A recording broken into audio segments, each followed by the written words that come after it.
Guys, this is Mansi Goswami from the Bioscience Arena. In today's video, I'm going to discuss about IIT JAM के PYQs which is related on immunology.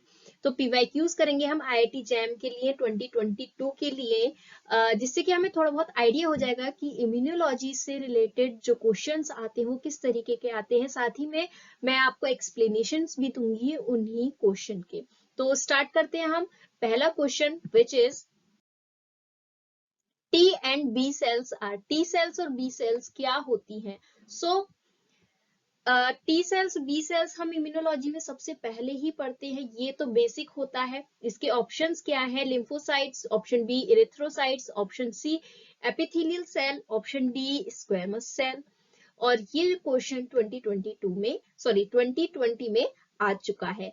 तो जैसे कि हम जानते हैं T और B sales lymphocyte sales होती हैं। अब ये लिम्फोसाइट सेल्स क्या होती हैं? तो lymphocyte sales majorly responsible for adaptive immune response जो होता है उसके लिए हमारी लिम्फोसाइट सेल्स रेस्पॉन्सिबल होती हैं।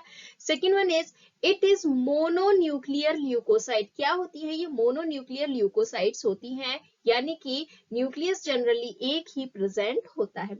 अकर in blood lymphoid organ such as thymus, lymph nodes, spleen and appendix, इन सभी में हमारी ये लिम्फोसाइट सेल्स प्रेजेंट होती हैं। अब ये जो लिम्फोसाइट सेल होती है ये जनरली तीन तरह की होती है। First one is B cells, हम इनको बी लिम्फोसाइट्स भी बोल देते हैं। Second one is T cells which is also known as T lymphocytes, and third one is natural killer cell जिसको हम NKC भी प्रोनाउंस कर सकते हैं। तो ये हमारी लिम्फोसाइट सेल्स होती हैं। सो इसका करेक्ट ऑप्शन क्या होगा? हमारा लिम्फोसाइट सेल्स होती हैं।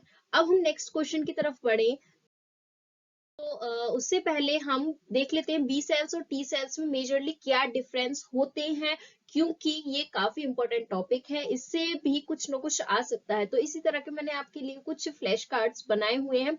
आई होप आप इनको अच्छे से पढ़ लेंगे तो काफी आपको मदद मिल जाएगी। तो अगर हम बी सेल्स के बारे में बात करें, बी सेल्स जनरली कहाँ से ओरिजिन होता है इसका? बोन मैरो से होता है। ऑन द अदर हैंड जो टी सेल्स होती है ये भी बोन मैरो से ही इसका ओरिजिन होता है।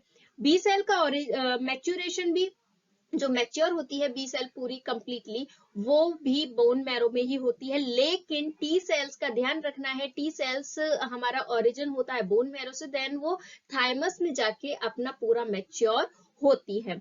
देन अगर हम बात करें एक्सप्रेशन जो होता है एंटीजन रिसेप्टर का, वो कहाँ होता है? बी सेल्स में बोन मैरो में ही होता है। इसका सारा काम बोन मैरो में ही हो रहा है, ये कहीं इधर उधर जाना नहीं चाहता।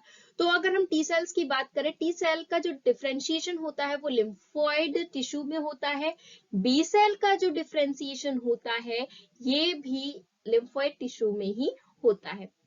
देन हम बात करें जो बी सेल होती है इसमें सरफेस इम्यूनोग्लोबिन प्रेजेंट होती है। जैसे कि हमें पता है बी सेल्स हमारी इम्यूनोग्लोबिन्स बनाती है, immunoglobins in the sense antibodies produce करती हैं। अब उसके बाद जो बी सेल होती है इसकी इम्यूनिटी किस तरीके की होती है? ह्यूमोरियल इम्यूनिटी होती है। अगर हम टी सेल्स की बात करें तो ह्यूमोरियल और सेल मीडिएटेड दोनों तरह की इम्यूनिटी हमें शो कराता है। देन बी सेल्स हमारी कहाँ कहाँ पर डिस्ट्रीब्यूटेड होती है? स्प्लिन में, लिम्फ नोड्स में, बोन मैरो में, लिम्फोइड टिश्यूज में, यहाँ पर हमारी बी सेल जनरली प्रेजेंट होती है। अगर हम बात करें जो हमारा टी सेल्स होता है, टी सेल का जो सिक्रेटरी प्रोडक्ट होता है वो साइटोकाइन होता है, ये पॉइंट ध्यान रखने वाला है। देन बी सेल्स जो होती है हमारी, इसका सिक्रेटरी प्रोडक्ट क्या होता है? एंटीबॉडीज और साइटोकाइंस दोनों ही होता है, ये बात ध्यान रखना है। बी सेल्स हमारी एंटीबॉडीज बनाती हैं, टी सेल्स हमारी एंटीबॉडीज नहीं बनाती हैं। और जो टी सेल का जनरली रिसेप्टर हमें पता होता है वो होता है TCR ऑन मेम्ब्रेन। अब हम देखते हैं नेक्स्ट क्वेश्चन जो कि 2019 में आया हुआ है। Which of the following cell type can be develop from the myeloid lineage? Myeloid lineage से जनरली किस तरह की सेल्स प्रेजेंट होती हैं या फिर किस तरह की सेल्स डेवलप होती हैं? तो first option is macrophage, second T lymphocytes या बी लिम्फोसाइट या फिर इरेथ्रोसाइट्स। तो हम करें पहले हिमेटोपोटेइक स्टेम सेल की, तो ये हमारे बोन मैरो में प्रेजेंट होती है, मल्टीपोटेंट होती है। हम इसके बारे में क्यों बात कर रहे हैं इस क्वेश्चन से रिलेटेड, क्योंकि ये जो हमारा हिमेटोपोटेइक स्टेम सेल होता है ये जनरली दो तरह का होता है, मेलॉइड प्रोजिनेटर जो कि हमसे क्वेश्चन में पूछा गया है, and the second one is lymphoid progenitor. तो मेलॉइड प्रोजिनेटर में क्या होता है, ये सभी तरह की सेल्स हमारी आती हैं, मोनोसाइट्स है, बेसोफिल्स है, एजिनोफिल्स है, न्यूट्रोफिल है, मास्ट सेल, प्लेटलेट्स, आरबीसीज और डेंड्रिटिक सेल्स। और लिम्फोइड प्रोजिनेटर में हमारे dendritic cell, NKC, B cells and T cells ये सभी आती हैं।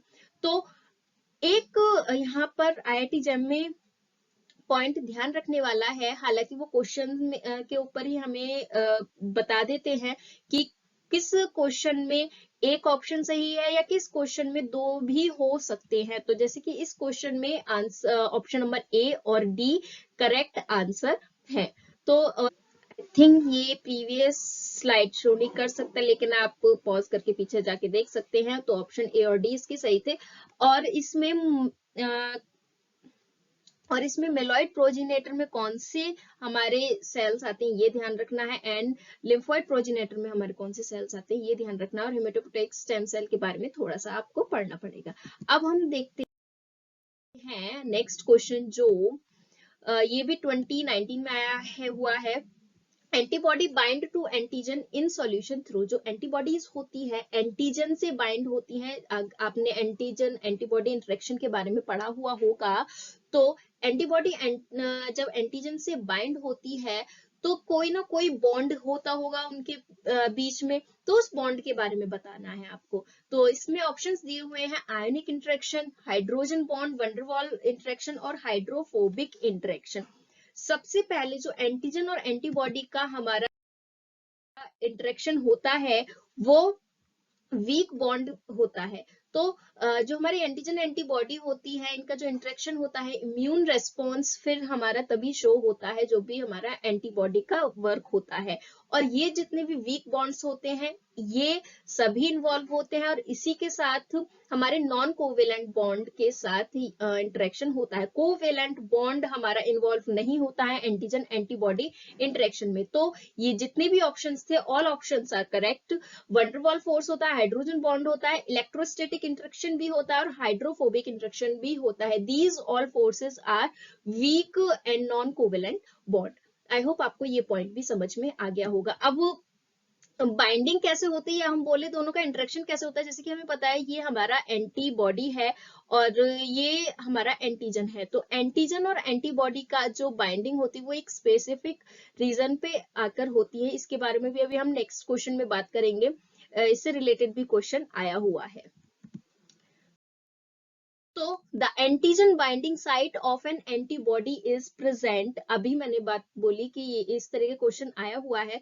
इसमें क्या पूछा है कि जो एंटीजन बाइंडिंग साइट होती है हमारी एंटीबॉडी पे वो कहाँ प्रेजेंट होती है। तो इसके लिए आपको एंटीबॉडी का टोटल स्ट्रक्चर आपको पता होना चाहिए कि कौन सा वेरिएबल रीजन है, कौन सा कांस्टेंट रीजन है, ये सभी के बारे में आपको अच्छे से पता होना चाहिए।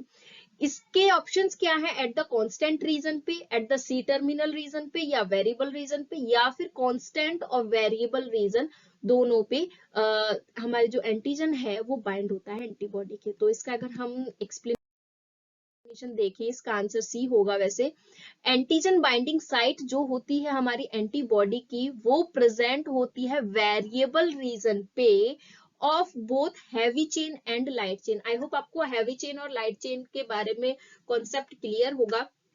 तो जैसे कि आपको ये देखने को मिल रहा है ये हमारा एंटीबॉडी का स्ट्रक्चर है। This one is known as heavy chain, आप इसको ऐसे याद रख सकते हो क्योंकि ये बड़ी है तो ये हैवी चेन है। And this one is known as light chain. तो हैवी चेन और लाइट चेन ऐसे हवा में तो उड़ते नहीं रहेंगे, इनके बीच में भी बॉन्ड प्रेजेंट होता है और इस बॉन्ड को हम डाइसल्फाइड बॉन्ड बोलते हैं। ये एक दूसरे से जिससे अटैच होते हैं। अब हम बात करें जो एंटीबॉडी होता है, सॉरी एंटीजन होता है, वो कहां पर आकर बाइंड अप होता है। तो कोई भी जो स्पेसिफिक इसके लिए एंटीबॉडी होगा, सॉरी एंटीजन होगा, वो हमारा यहाँ पर आकर बाइंड करता है। लाइट चेन और हैवी चेन का जो ये रीजन होता है यहाँ पर आकर हमारा एंटीजन बाइंड होता है। आई होप आपको ये पॉइंट क्लियर हो गया होगा। नेक्स्ट क्वेश्चन की अगर हम बात करें, the cell involved in allergic reaction, वो सेल जो इन्वॉल्व होती है हमारी एलर्जिक रिएक्शन में एंड कंटेन सरफेस रिसेप्टर, और सरफेस रिसेप्टर भी उसमें प्रेजेंट होता है आईजीई के लिए, इम्यूनोग्लोबिन ई के लिए, एंटीबॉडी के लिए, एंड हिस्टामिन। इसके ऑप्शंस हमारे क्या दिए हुए हैं, basophils, mast cell, monocytes और neutrophils. These are the option and which one is correct? ये 2017 में आया हुआ है।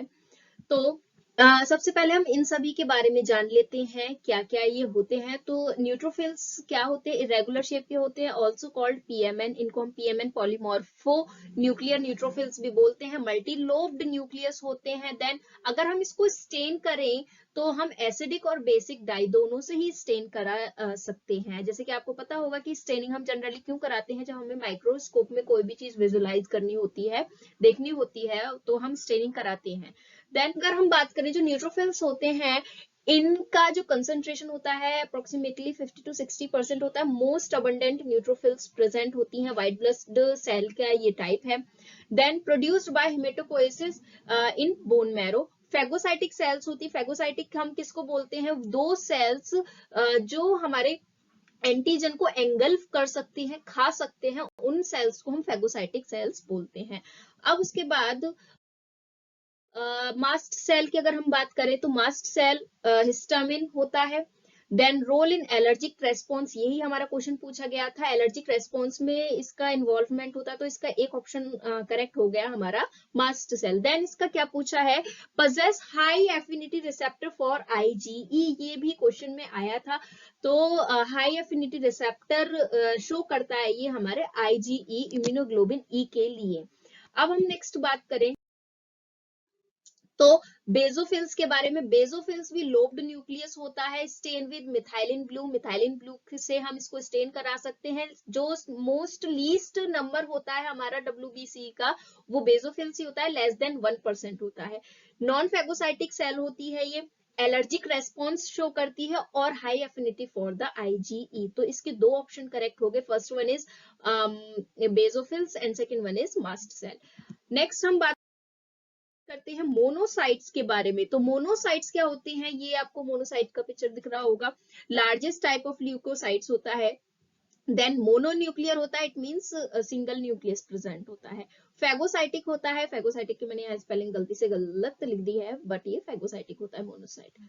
इसका क्या है ये याद रखने वाला है, मोनोसाइट्स मैच्योर होके मैक्रोफेज सेल बनाते हैं और डेंड्रेटिक सेल्स बनाते हैं। या हम बोले कि जो मोनोसाइट्स होते हैं बचपन में इनको मोनोसाइट्स बोलते हैं, जैसे ये मैच्योर हो जाते तो हम इनको मैक्रोफेज और डेंड्रेटिक सेल, इन दोनों में अपने कैपेबिलिटी या फंक्शन के हिसाब से ये मैच्योर हो जाते हैं। नाउ नेक्स्ट क्वेश्चन इज, जो कि 2016 में आया हुआ है, pure IgG antibody was run on an SDS page. हम एक प्योर आईजीजी इम्यूनोग्लोबिन लेते हैं, उसको हम एसडीएस पेज पे रन कराते हैं। SDS page is the type of electrophoresis जहां पर हम प्रोटीन का सेपरेशन कराते हैं, और इम्यूनोग्लोबिन भी या हम बोला एंटीबॉडीज भी एक तरह की प्रोटीन ही होती हैं, ये बात आपको ध्यान रखनी चाहिए। अब उसके बाद under reducing condition how many bands would you see after the staining with Coomassie blue. Coomassie blue के साथ अगर हम इसको स्टेन कराते हैं फॉर विजुअलाइजेशन, तो हमें कितने बैंड्स देखने को मिलेंगे। ऑप्शंस आर 4, 2, 1 या 6।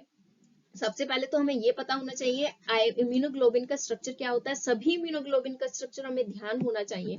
तो हम इसके एक्सप्लेनेशन के बारे में बात करें, क्योंकि हमारा आईजीजी जो होता है वो इस तरीके का हमें दिखता है। इसमें क्या है, 2 heavy chains and 2 light chain हमें देखने को मिलती हैं। तो क्या होगा, रिड्यूसिंग कंडीशन में क्या होगा, जो हमारा डाइसल्फाइड बॉन्ड होता है ये हमारा क्या हो जाता है, ब्रेक हो जाता है, यानी कि ये जो डाइसल्फाइड बॉन्ड होते हैं यहाँ से ब्रेकआउट हो जाते हैं, जिसकी वजह से क्या होता है, लाइट चेन जो होती है आईजीजी में से वो सेपरेट हो जाती है हैवी चेन से।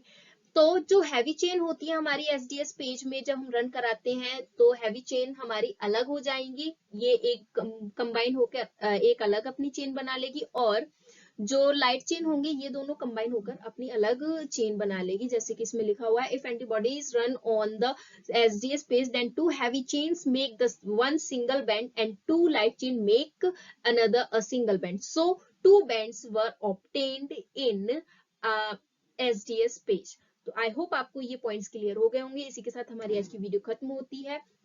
ऐसे ही और वीडियोस के लिए आप मेरा चैनल सब्सक्राइब करें अगर आपने मेरा चैनल अब तक सब्सक्राइब नहीं किया है। इसी के साथ मैंने काफी सारी एंटीबॉडीज के स्ट्रक्चर को के बारे में अगर आपको जानना हो, इसकी वीडियो मैंने एक सेपरेट बनाई हुई है, उसके फंक्शंस के बारे में मैंने बताया हुआ है। और अगर आपको मेरी आज की वीडियो पसंद आई हो तो प्लीज मेरी वीडियो को लाइक करें। Thank you.